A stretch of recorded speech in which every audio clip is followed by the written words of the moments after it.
Good morning. ഇത് ഞങ്ങളുടെ ട്രിപ്പിൻ്റെ മൂന്നാമത്തെയും അവസാനത്തെയും ദിവസമാണ്. ഞങ്ങൾ സ്കോട്ട്ലൻഡിലെ എഡിൻബറയിലാണ്. ഇന്ന് നമ്മൾ വൈകുന്നേരം ആകുമ്പോഴത്തേക്കും തിരിച്ചു പോകാനാണ് നമ്മുടെ പ്ലാൻ. ഇന്നലെ മിസ്സാക്കിയ കുറച്ച് സ്ഥലങ്ങൾ ഇന്ന് കാണാൻ പറ്റില്ല. ചില സ്ഥലങ്ങൾ പിള്ളേരൊക്കെ ഉള്ളതുകൊണ്ട് നമുക്ക് വിചാരിച്ച അത്രയും നടന്നില്ല. അപ്പോൾ ബാക്കി സ്ഥലങ്ങൾ ഇന്ന് പോയി കണ്ട് പെട്ടെന്ന് കാര്യങ്ങൾ കണ്ട് തിരിച്ച് വീട്ടിൽ പോകാനാണ് പരിപാടി. അപ്പോൾ ഇവിടെ ഒരാളുണ്ട് കേട്ടോ, ഹായ് പറയുന്നു. Good morning. Good morning. Good morning. അപ്പോൾ ഇന്നത്തെ നമ്മളുടെ പുതിയ വീഡിയോയിലേക്ക് എല്ലാവർക്കും സ്വാഗതം. ഇന്നലത്തെയും മിനിയാന്നത്തെയും പോലെ അത്രയ്ക്ക് ഒരു പ്ലസൻ്റ് ഡേ അല്ല ഇന്ന് കുറച്ച് മൂടിക്കെട്ടി ഒക്കെയാണ് ഇരിക്കുന്നത്. ഇച്ചിരി മൂടൽ മഞ്ഞൊക്കെ ഉണ്ട്. അപ്പോൾ നമ്മൾ പോകാൻ പോകുന്നത് നാഷണൽ മ്യൂസിയം ഓഫ് സ്കോട്ട്ലൻഡിലേക്കാണ് ഫസ്റ്റ് കയറാൻ പോകുന്നത്. അപ്പോൾ ഈ കാണുന്നത് നോക്കി, ഇത് മുഴുവനും ഈ ബിൽഡിംഗ് ആണോ? അറ്റം തൊട്ട് ഇവിടം വരെ. ഇത് അവിടെ നിന്നൊരു ജോയിൻ്റ് കൊടുത്തിട്ട് ഇതേ അങ്ങോട്ട്, ഇത് അവിടെയാണ് എൻട്രൻസ് കേട്ടോ. റോഡ് ക്രോസ് ചെയ്യാം. ഇവിടുത്തെ എൻട്രി ഫ്രീ ആണെന്നാണ് നമുക്ക് അറിയാൻ കഴിയുന്നതാണ് എൻട്രൻസ് അല്ലേ. ഇവിടുന്ന് താഴേക്ക് എൻട്രൻസ്. ഇതിലൂടെ കയറാം.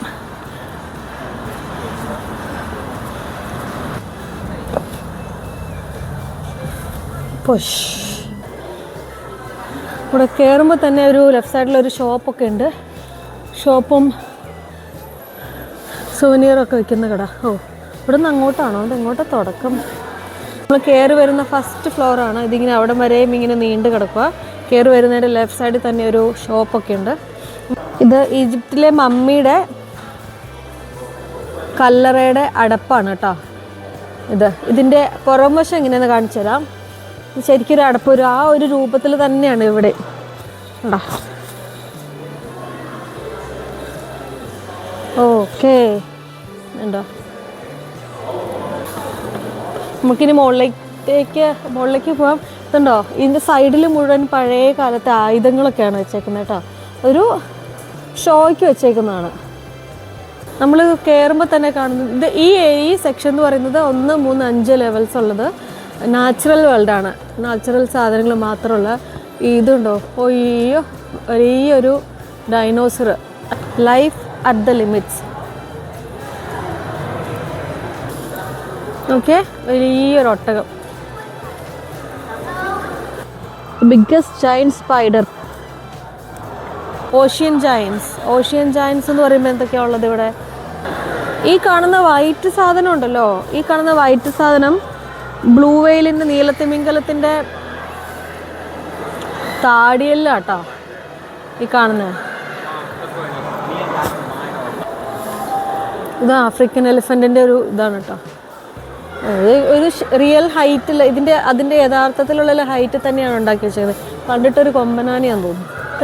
ഇതിൻ്റെ മുകളിലൊരു പുള്ളിപ്പുഴ. എൻ്റെ പൊന്ന്, എന്താ ലുക്കല്ലേ. ഇത് കണ്ടോ, മാനിൻ്റെ ഒക്കെ കൊമ്പ്, കലമാൻ്റെ ഒക്കെ കൊമ്പ്. ഇത് കണ്ടിട്ട് ഒറിജിനലാട്ടോ, ഒറിജിനൽ കൊമ്പാണ് കേട്ടോ ഇത്. എന്ത് വലിപ്പം നോക്കിക്കേ, അതിൻ്റെ അറ്റം എന്ത് മൂർച്ചയാന്ന് നോക്കിക്കേ.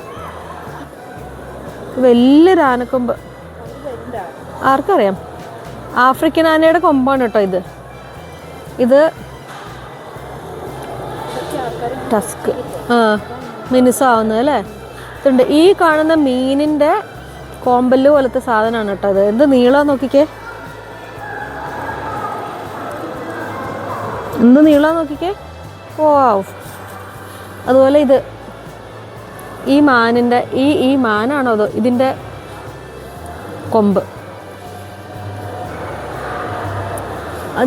ആ മൃഗത്തിൻ്റെ കൊമ്പാണിത്. കലമാൻ, വേറെ എന്തൊക്കെയോ മാൻ, എന്ത് മാനാണാവും. നമ്മൾ നാച്ചുറൽ ലൈഫിൻ്റെ ഭാഗത്തുനിന്ന് നമ്മൾ നേരെ സയൻസിൻ്റെ ഭാഗത്തേക്ക് വന്നു. The order of life. ഇവിടെ ഇരുട്ടായതുകൊണ്ട് കാണാൻ പറ്റുന്നില്ല. ഇത് സ്പേസിൽ നിന്ന് കിട്ടിയിട്ടുള്ള റോക്സ് ആണ്. പലതരത്തിലുള്ള കല്ലുകൾ സ്പേസിൽ നിന്നും കിട്ടിയിട്ടുള്ളത്. ഭൂമിയിലെ പല രാജ്യങ്ങളിൽ നിന്നും അവർ കളക്ട് ചെയ്തിട്ടുള്ളതാണ്. ഇപ്പോൾ ഈ ഉൽക്കയൊക്കെ വീഴല്ലേ, അതായിരിക്കും. പലതരം ഗ്ലോബുകൾ.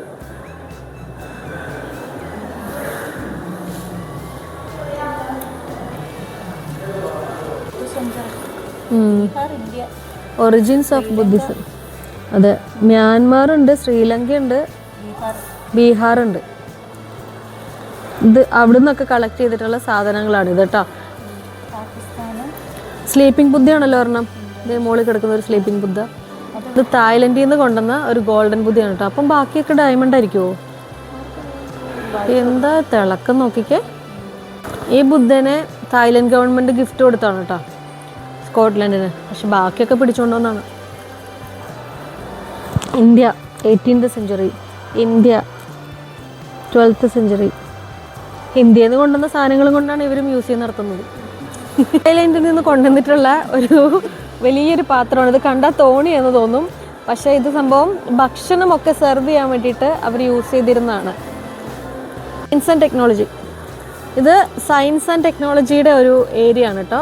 എയ്റോപ്ലെയിൻസ് ഉണ്ട്, പണ്ടത്തെ എയ്റോപ്ലെയിൻസും കാര്യങ്ങളൊക്കെ ഇത് മുകളിൽ. പിന്നെ ഇത് സ്റ്റീം എഞ്ചിനാണ് കേട്ടോ, സ്റ്റീം എഞ്ചിൻ ആയിരിക്കും.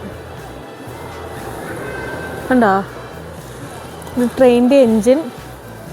ഇത് ഡോളി ദ ഷീപ്പ്, ആദ്യത്തെ ക്ലോൺ അല്ലേ? ആ അതെ, 1996 ജനിച്ചിട്ട് 2003 മരിച്ചുപോയി. എയർ ബലൂണാണ് ഈ കാണുന്നത്. അതിൻ്റെ ഉള്ളിലേക്ക് എയർ കയറുന്നുണ്ട് കേട്ടോ. എമ്മിയാൻ്റെ സ്പേസിൽ പോകാനുള്ള തയ്യാറെടുപ്പ്. ഇച്ചിരൂടെ കയറിക്കേ, കയറാൻ പറ്റുമോ?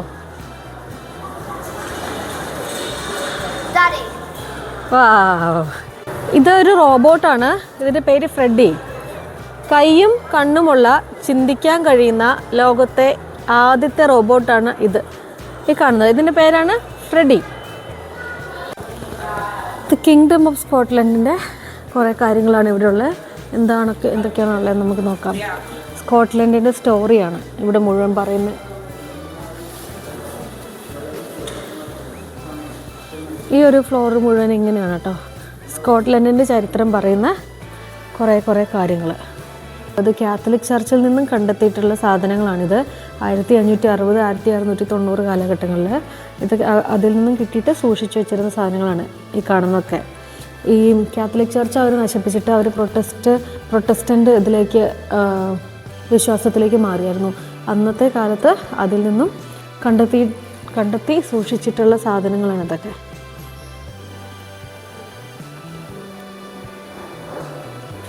ഇതൊന്നും ഒരു പള്ളി മാത്രമല്ല, പല പള്ളികളിൽ നിന്നായിട്ട് 1500, 1600 കാലഘട്ടങ്ങളിൽ നശിപ്പിക്കപ്പെട്ടു പോയ, തകർക്കപ്പെട്ട പല പള്ളികളിൽ നിന്നും കിട്ടിയ സാധനങ്ങളും മറ്റു സാധനങ്ങളുമൊക്കെയാണ്. നമ്മുടെ കുർബാനയുടെ സമയത്ത് ഉപയോഗിച്ചിരുന്ന ഉപകരണങ്ങളും ഒക്കെ എടുത്ത് സൂക്ഷിച്ചു വെച്ചിരിക്കുന്ന ഒരു ഏരിയയാണിത് മൊത്തത്തിൽ. ഇത് തെറ്റ് ചെയ്തിരുന്നവരെ പിടിച്ച് തുറങ്കിലടയ്ക്കുക എന്നൊക്കെ പറയില്ലേ, അതുപോലെ അവരെ കൈയും കാലും ഒക്കെ ബന്ധിച്ച് അവിടെ പള്ളികളുടെയും മറ്റും ഭിത്തികളിൽ ഇങ്ങനെ അവരെ തളച്ചിടുമായിരുന്നു. തെറ്റ് ചെയ്തവരെ പബ്ലിക്കിന് കാണാൻ വേണ്ടിയിട്ട്. അതിനു വേണ്ടിയിട്ട് ഉപയോഗിച്ചിരുന്ന ഉപകരണങ്ങളാണ് ഈ കാണുന്നത്. ഏതാണ്ട് 1 മണിക്കൂറോളമായി ഇവിടെ ചുറ്റിക്കറങ്ങി നടക്കുന്നു. 2 ഫ്ലോറാണ് ഇതുവരെ ആകെ കണ്ടത്. ഇനിയും ഉണ്ട് 2 ഫ്ലോറും കൂടെ. എപ്പോൾ തീരുന്നറിയത്തില്ല, കാരണം ഓരോ സ്ഥലവും നമ്മൾ ഡീറ്റെയിൽ ആയിട്ട് വായിച്ച് പോയി കണ്ടുകൊണ്ട് പോകാൻ നിന്നിട്ടുണ്ടെങ്കിൽ നടപടിയാവില്ല. സയൻസ് ആൻഡ് ടെക്നോളജിയുടെ 2nd ഫ്ലോറിലേക്ക് നമ്മൾ വന്നപ്പം ഇവിടെ കാണുന്നത് പല കാലഘട്ടങ്ങളിലായിട്ട് യൂസ് ചെയ്തിരുന്ന സൈക്കിളുകളുടെയും ബൈക്കുകളുടെയും ഒക്കെ എൻജിനുകളും അതുങ്ങളുടെ മോഡലുകളും ഒക്കെയാണ് ഇവിടെ പ്രദർശിപ്പിച്ചേക്കുന്നത്. പലതരം മെഷീൻസ്. ഇതാണ്ട് ഹോട്ട് എയർ ബലൂൺ പറഞ്ഞ് പറക്കുന്നു. താഴെ നമ്മൾ കണ്ടില്ലേ ഹോട്ട് എയർ ബലൂൺ, അതിങ്ങനെ എയർ കയറി കഴിയുമ്പോൾ അത് പൊങ്ങി വരുന്നതാണ്. കൊള്ളാം. UK-യുടെ ഏറ്റവും ഫേമസ് ടെലിഫോൺ ബൂത്ത് മോഡൽ. ഇപ്പം ഇങ്ങനെ നോക്കുമ്പോൾ കുറച്ചുകൂടി ക്ലിയർ ആയിട്ട് കാണാം പലതരത്തിലുള്ള എയ്റോപ്ലെയിൻസ്. അതൊന്ന്, പിന്നെ ഇത്, പിന്നെ അതിൻ്റെ ഏറ്റവും മുകളിലുള്ളത്. അതിൻ്റെ മുകളിൽ വേറൊരു സാധനമുണ്ട്. അതെന്താണാവോ? അത് ഇങ്ങനെ ചിറക് വിടർത്ത് നിൽക്കുന്നൊരു സാധനം. അതെന്താണെന്ന് മനസ്സിലായില്ല.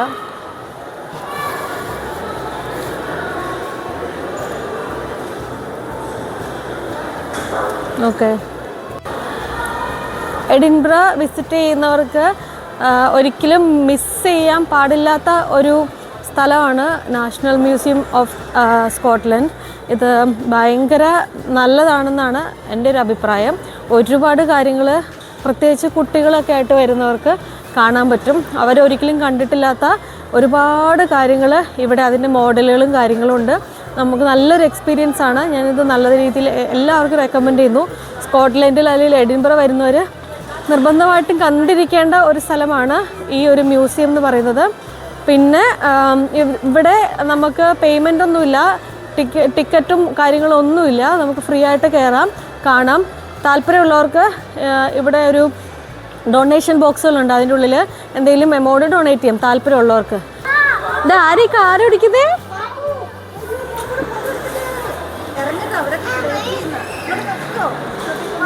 പാപ്പു കാർ റേസിൽ പോണോ? ഫിനിഷ്ഡ്. ഇവിടെ ആൾക്കാർ ക്യൂവിലാണ് ഗൈസ്. ഇത് ഏകദേശം ഒരു വിധത്തിൽ പറ്റുന്നതെല്ലാം കണ്ട് നമ്മളിതാണ് എക്സിറ്റിലെത്തി. എല്ലാവരും പുറത്തേക്ക് ഇറങ്ങുന്നു. നല്ലൊരു അനുഭവമായിരുന്നു. അപ്പോൾ നാഷണൽ അയ്യോ അടയ്ക്കല്ലേ. അതെ, അവരൊക്കെ പുറത്ത് തന്നെ എന്നെ വെയിറ്റ് ചെയ്യുന്നു. മൈ ബേബി അമ്മേനെയോ? എന്തിന്? വണ്ടിയിൽ കണ്ടില്ലാത്തതുകൊണ്ട് മിസ് ചെയ്താ അമ്പടാ. ഇങ്ങനെ നാഷണൽ മ്യൂസിയം ഓഫ് സ്കോട്ട്ലൻഡ് മ്യൂസിയത്തിൻ്റെ പുറത്തുള്ള ഒരു ഏരിയ ആണിത്. ആ മുൻപിൽ കാണുന്ന ഓഫീസിൻ്റെ പേര് ക്രൗൺ ഓഫീസ് എന്നാണ് കേട്ടോ പേര്. എന്താണ് സംഭവം എന്നറിയില്ല, വല്ല ഗവൺമെൻറ് ഓഫീസും ആയിരിക്കും. നമ്മളിതാണ്ട് നാഷണൽ മ്യൂസിയം ഓഫ് സ്കോട്ട്ലൻഡിൽ നിന്ന് ഇറങ്ങിയിട്ട് ഇനിയിപ്പോൾ നമ്മൾ നേരെ പോകുന്നത് സെൻറ്റ് ഗൈൽസ് കത്തീഡ്രലിലേക്കാണ്. സെൻറ്റ് ഗൈൽസ് കത്തീഡ്രലിലേക്ക് ഇവിടുന്ന് ഒരു 7 മിനിറ്റ് നടക്കാറുണ്ട്. ഈ കത്തീഡ്രൽ നിൽക്കുന്നത് എവിടെയാണ്? നമ്മുടെ ഈ റോയൽ മൈലിലാണ് കേട്ടോ. ഇന്നലെ നമ്മൾ അവിടെ പോയിരുന്നു, പക്ഷെ നമുക്ക് ആ കത്തീഡ്രലിൽ പോകാനുള്ള സമയം കിട്ടിയില്ല. കാരണം നമ്മൾ ഇച്ചിരി തിരക്കായിപ്പോയി നമുക്ക് ഇന്നലെ. അപ്പോൾ നമുക്കിനി അവിടേക്ക് പോവാം. ഈ സിറ്റി എപ്പോഴും ഇങ്ങനെ തന്നെയായിരിക്കും. കാരണം എപ്പോഴും ടൂറിസ്റ്റുകൾ കൊണ്ട് നിറഞ്ഞിരിക്കുന്ന ഒരു സ്ഥലമാണ് ഇതെന്ന് പറയുന്നത്. എപ്പോഴും ഫോറിനേഴ്സും അതുപോലെ തന്നെ യൂറോപ്യൻസും എല്ലാവരും നിറഞ്ഞിരിക്കുന്ന ഒരു ഏരിയ. മാത്രമല്ല ഇവിടെ എവിടേക്ക് നോക്കിയാലും അവിടെയെല്ലാം എന്തെങ്കിലും ഒരു ചരിത്രമുണ്ടാവും. ഇതാണ് സെൻറ്റ് ഗൈൽസ് കത്തീഡ്രൽ കേട്ടോ. Last week fog. ഇത് റിമെമ്പറൻസ് ഡേക്ക് വേണ്ടിയിട്ട് ഇവർ ഒരുക്കി വെച്ചിരിക്കുന്ന ഒരു സംഭവമാണ്. കണ്ടോ? കൊള്ളാലോ. സ്കോട്ടിഷ് പോപ്പി അപ്പി. ഇത് പോപ്പി ഫ്ലവർ എല്ലാം വെച്ചിട്ട്. ഇത് നോക്കിയടാ, നോക്കിയടാ. ആ ബൈക്കിൽ ആരാ ഇരിക്കുന്നത് നോക്കിക്കേ.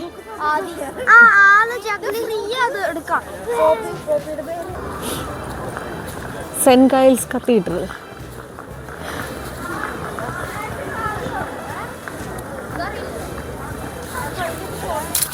കണ്ടോ? 900 വർഷം പഴക്കമുള്ള ഒരു പള്ളിയാണിത് കേട്ടോ. 900 വർഷം. 1124 ഇത് നിർമ്മിച്ചിരിക്കുന്നത്. അതിൻ്റെയൊക്കെ ഗ്ലാസ്സുകളിലുള്ള പെയിൻറ്റിങ്സ് ഒക്കെ നോക്കിയേ. ഒറിജിനൽ അല്ലേ?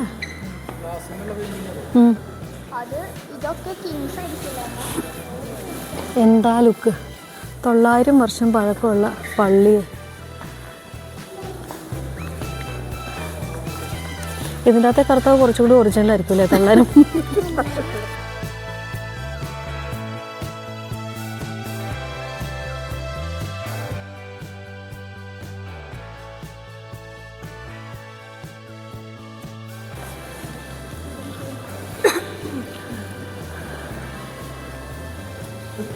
ഇവിടെ കുർബാന നടക്കുന്ന സ്ഥലമാണെന്നാണ്. ഇത് ചിലപ്പോൾ ആ മ്യൂസിക് സാധനമായിരിക്കും അല്ലേ? നമ്മുടെ അൾത്താര ഭാഗമാണെന്ന് വിശ്വസിക്കുന്നു ഈ ഭാഗമൊക്കെ. അവിടെയായിരിക്കും ചിലപ്പം അതിൻ്റെ ഉള്ളിലായിരിക്കും കുർബാനയൊക്കെ നടക്കുന്നത്. അത് ചിലപ്പം പ്രസംഗം പറയാൻ പോകുന്ന സ്ഥലമായിരിക്കും. അപ്പുറത്ത് കിടന്നത് കണ്ടോ, നമ്മൾ നേരത്തെ മ്യൂസിയത്തിൽ കണ്ട അതേപോലെ ബൈബിൾ വായിക്കുന്ന സ്ഥലമാണത്.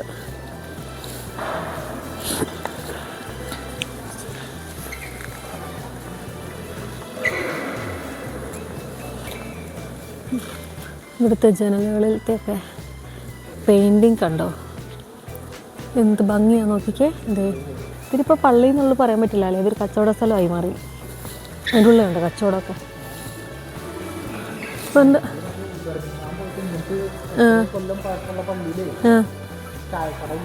അതാണ് സെൻറ്റ് കൈൽസ് കത്തീഡ്രൽ. ഇതുണ്ടോ ഒരു വലിയ മണി. ശരിക്കും പറഞ്ഞാൽ പള്ളിയാണെങ്കിലും നമുക്ക് പ്രാർത്ഥിക്കാനുള്ള ഒരു ഫീലോ അങ്ങനെ ഒരു ആത്മീയതയോ ഭക്തിയോ ഒന്നും തോന്നുന്നില്ല ഇതിൻ്റെ ഉള്ളിൽ. കാരണം ഇത് ഫുള്ള് ടൂറിസ്റ്റുകൾ മാത്രമാണ്. ഈ ഒരു ഏരിയ മാത്രമാണ് ഇവിടെ പ്രൊട്ടക്റ്റഡ് ആയിട്ട് വെച്ചിരിക്കുന്നത്. ഇതായിരിക്കും മിക്കവാറും അൾത്താര. അതാണ് ഇത്. ഇവിടെ ആയിരിക്കും കുർബാനയൊക്കെ നടക്കുന്ന സ്ഥലം. ഇത് മാത്രമാണ് പ്രൊട്ടക്റ്റഡ്. ഇവിടേക്ക് ആർക്കും കയറാൻ പറ്റില്ല. ബാക്കി എല്ലാ സ്ഥലത്തും ആൾക്കാർ കയറും. ആണ് നല്ലൊക്കെ ഒരു ലുക്കും കാര്യങ്ങളൊക്കെ ഉണ്ട് കേട്ടോ. നമ്മുടെ ഭിത്തികളും അതിൻ്റെ തൂണുകളും ഒക്കെ കണ്ടോ. അങ്ങനെ നമ്മളിവിടുന്ന് പുറത്തേക്ക് ഇറങ്ങിയിരിക്കുന്നു. മഴ തൂളുന്നുണ്ട്. അങ്ങനെ സെൻറ്റ് കൈൽസ് കത്തീഡ്രൽ വിസിറ്റ് കഴിഞ്ഞു. അങ്ങനെ പുറത്തിറങ്ങിയപ്പോഴത്തേക്കും മഴ ചാറി തുടങ്ങി. ഞാൻ പറഞ്ഞില്ലേ രാവിലെ തന്നെ ഇവിടെ ഇന്ന് മഴക്കാറാണ് കാണുന്നത്. രാവിലെ തന്നെ ഇന്നലത്തെയും മിനിങ്ങാന്നത്തെയും പോലെയല്ല. എന്നാലും മൊത്തത്തിൽ നമുക്ക് അത്രയ്ക്ക് മോശമായിരുന്നില്ല കേട്ടോ നമ്മുടെ വിസിറ്റ് എന്ന് പറയുന്നത്. അത്യാവശ്യം നല്ല ഒരു കാലാവസ്ഥ തന്നെ നമുക്ക് 2 ദിവസവും കിട്ടി. ഇന്ന് മാത്രമാണ് ഒരു ഇച്ചിരി മഴയൊക്കെ. റോയൽ മൈലിൽ കൂടെ ഇങ്ങനെ പോകുമ്പോൾ ചെറിയൊരു കുന്ന് പോലെയാണ്. പക്ഷെ അപ്പുറത്തേക്ക് ഇപ്പുറത്തേക്ക് 2 സൈഡിലേക്ക് നോക്കുമ്പോൾ ഒരുപാട് നല്ല അടിപൊളി കടകൾ, നല്ല പിന്നെ പഴയ ടെലിഫോൺ ബൂത്തുകൾ, പിന്നെ കുറേ സ്റ്റാച്യൂസ് കാണാൻ പറ്റും, ഒരുപാട് ആക്ടിവിറ്റീസ് കാണാൻ പറ്റും. പിന്നെ ഇതൊരു ഭയങ്കര ഹാപ്പനിങ് ഏരിയ ആണ്. ഇവിടുത്തെ ഭയങ്കര ഫേമസ് ആണല്ലോ ഈ റോയൽ മൈൽ എന്ന് പറയുന്നത്. ഒരറ്റത്ത് നമ്മുടെ ക്യാസിലും ഒരറ്റത്ത് നമ്മുടെ ഹോളിവുഡ് പാലസുമാണ്. അപ്പം അതുകൊണ്ട് തന്നെ ഈ 2 സ്ഥലങ്ങളുമായിട്ട് കണക്ട് ചെയ്യുന്ന ഒരു റോഡായതുകൊണ്ട് ഇത് ഭയങ്കര ഫേമസ് ആണ്. ആൾക്കാർ ഇതിലൂടെ എന്താണെങ്കിലും നടക്കും, ഇവിടെ വരുന്നവരൊക്കെ. നമ്മൾ നടന്നു വരുമ്പം ഇവിടെ ഇവിടെ ഒരു ഇന്ത്യ കിച്ചൺ എന്ന് പറഞ്ഞിട്ട് ഒരു റെസ്റ്റോറൻറ്റ് കണ്ടു. ഇതുകൊണ്ട് അതിൻ്റെ മെനു ആണ് ഈ കിടക്കുന്നത്.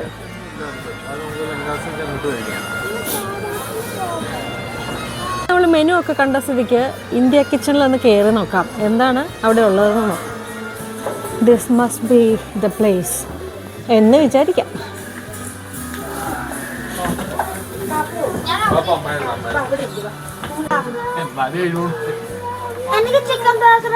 അതായത് റെസ്റ്റോറൻറ്റിൽ കയറി നമ്മളിവിടെ അടിപൊളി ഒരു സെറ്റപ്പ് നമ്മൾ കണ്ടുപിടിച്ചു. നമ്മൾ തീരുമാനിച്ചുകൊണ്ടിരിക്കുന്നുള്ളൂ ഇവിടെ എന്ത് കഴിക്കണം എന്നുള്ളത്.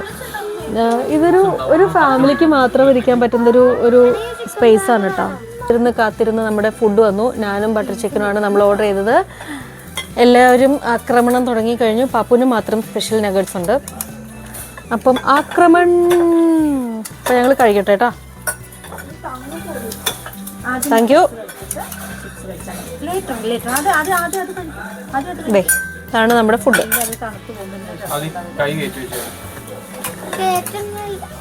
ഇനി നമുക്ക് ഫുഡ് കഴിച്ച് കഴിഞ്ഞിട്ട് കാണാം. അപ്പോൾ നമ്മുടെ ഫുഡ് കഴിച്ച് നമ്മൾ പുറത്തേക്ക് ഇറങ്ങി. നമ്മളിന്ന് നമ്മുടെ യാത്ര ഇവിടെ അവസാനിപ്പിക്കുകയാണ്. നമ്മൾ ഫുഡ് കഴിച്ച് കഴിഞ്ഞിട്ട് നേരെ വീട്ടിൽ പോകാനായിരുന്നു പ്ലാൻ ചെയ്തത്. നമ്മുടെ 3 ദിവസത്തെ ട്രിപ്പ് അവസാന നിമിഷത്തിലേക്ക് എത്തി. നമ്മൾ നന്നായിട്ട് എൻജോയ് ചെയ്തു. നമ്മളിപ്പോഴും നിൽക്കുന്ന റോയൽ മൈലിൽ തന്നെയാണ്. റോയൽ മൈലിലുള്ള ഇന്ത്യ കിച്ചൺ എന്ന് പറയുന്ന റെസ്റ്റോറൻറ്റിൽ വെച്ചിട്ടാണ് നമ്മൾ ഫുഡ് കഴിച്ചത്. അരുണും ജിനോയ് പാപ്പനും വണ്ടി എടുക്കാൻ വേണ്ടിയിട്ട് പോയേക്കാണ്. നമ്മൾ വണ്ടി എടുക്കുന്നു, നേരെ വീട്ടിലേക്ക് പോകുന്നു, അത്രേ ഉള്ളൂ. നമ്മളതുകൊണ്ട് നമ്മുടെ വീഡിയോ ഇവിടെ വൈൻഡപ്പ് ചെയ്യാണ്. അപ്പോൾ വീഡിയോ കണ്ട എല്ലാവർക്കും താങ്ക് യു. ഇനി വീണ്ടും അടുത്ത വീഡിയോയിൽ നല്ലൊരു വീഡിയോ ആയിട്ട് വീണ്ടും വരാം. ബായ് എല്ലാവർക്കും. Bye bye. ഇത് പാപ്പുൻ്റെ ബായ്. ബായ്.